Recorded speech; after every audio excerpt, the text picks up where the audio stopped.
Hello, everyone. So, after June 25 exams and results, recently I went through multiple certified CMA law exam answer sheets. So, this particular video is relevant for my both set of students, inter के भी और final के भी आप दोनों देख सकते हो. And in this video, I want to share that how marks are actually given by institute और कैसे marks award किए जाते हैं and what students should do and keep in mind to get great marks. ठीक है. तो start करते हैं हमारा learning a process, that what are our key takeaways and what we should do, what we should keep in mind. And I also want to tell you something important because ये एक ऐसी चीज़ है which I have seen commonly in many copies and many students are worried about it.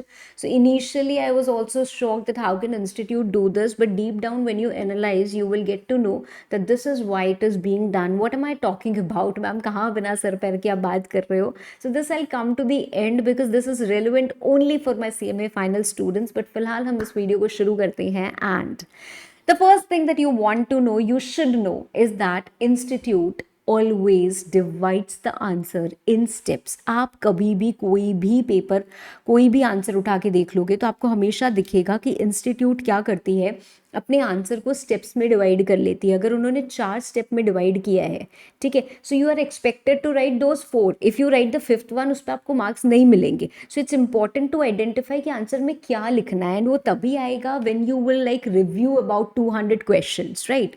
So basically they are looking for 4 things in your answer, right. अब वो 4 चीज उनको ऊपर मिले, नीचे मिले, यहाँ मिले, किसी भी फॉर्मेट में मिले, they will pick up those 4 things. If you have written that you get 1 marks. So step 1, they look for step 1, and if that is not written you get 0 for step 1.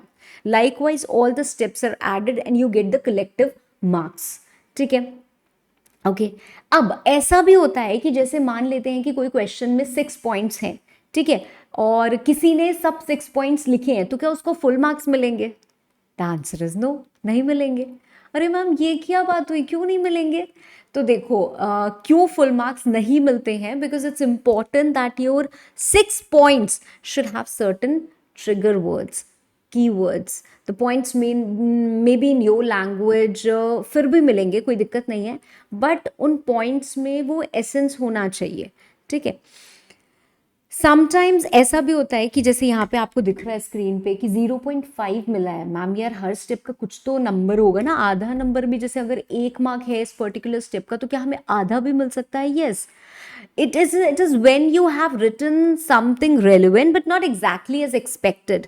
तो कुछ भी आए तो लिखना जरूर चाहिए. Institute is not harsh, it gives you marks, trust me on that. ठीक है, मैं आपको यहाँ पे दिखा भी देती हूँ ना. देखो ये बहुत ही एक जेनरिक सी चीज़ है जिसमें पूछा है इंस्टीट्यूट ने. I don't have the exact question, but जैसे जितना आपको समझ में आएगा कि भाई कोई भी कंपनी को क्या इन्वेस्टमेंट अपने नाम पे करना चाहिए, and the student has completely written an of concept कि company is recognised as separate legal entity which gives the company an individual existence. All this is not needed. I would have striked it off straight away. ठीक है, तो ये बिल्कुल भी सही answer नहीं है. यहाँ पे हम investments held in its own name, that's a separate section, और उसके बारे में लिखते हैं. Yet institute has given 0.5 marks. क्यों? क्योंकि आपने सिर्फ इतना लिख दिया, in this given of investment made और held by company must be in the own name. ठीक है, contracts the features of separate legal entity. This is all not correct, but क्योंकि ये आपने कंक्लूजन भी एक छोटी सी चीज सही लिखी है, still you have got 0.5 marks. So trust me, institute is not harsh, it wants to give you marks and it gives you marks, but आप वो लिखो तो. Institute doesn't look for any fancy languages and long answers. ठीक है, आपकी crisp information, crisp provision, direct provision, that is what is expected. Again I will show you and give you an example.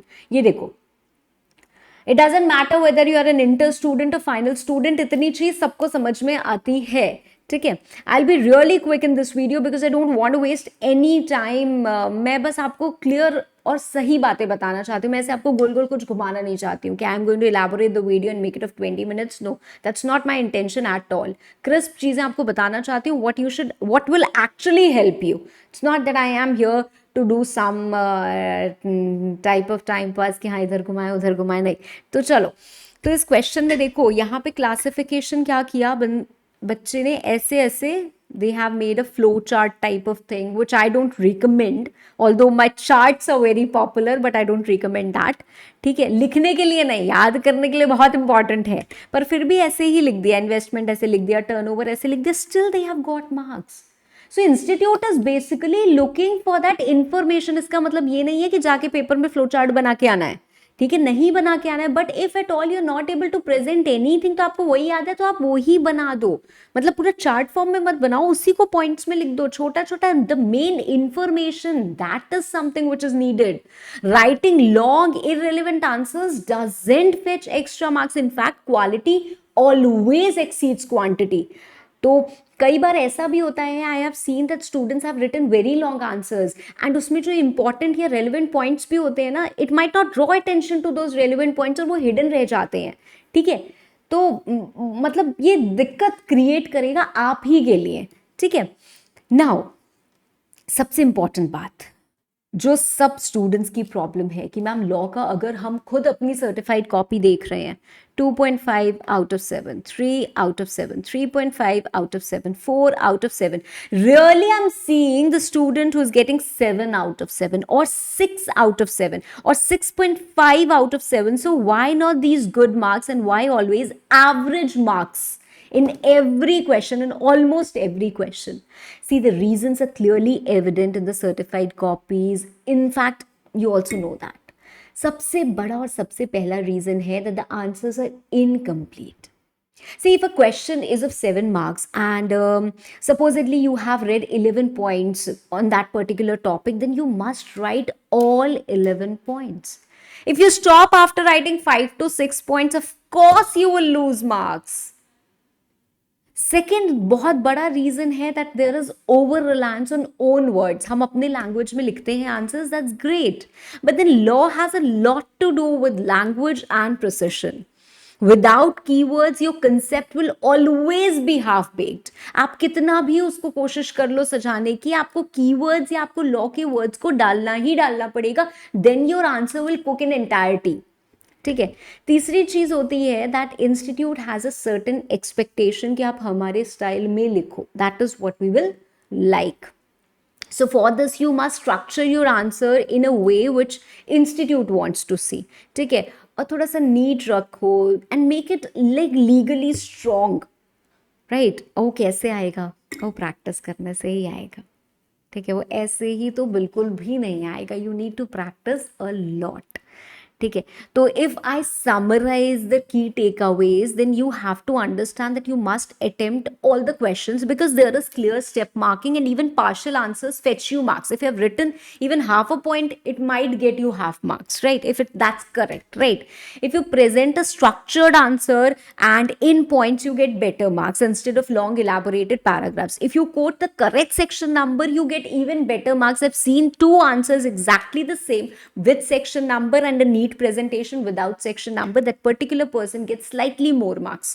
Okay, so understand law to the core, learn more and write better. Okay, so all the best for that. But picture abhi baki hai and I want to show you something really interesting. Okay, chal. So all my CMA final students, of course CMA inter students can also stay back and see that this can happen with them also. But यहाँ पे फिलहाल CMA final students will understand this better.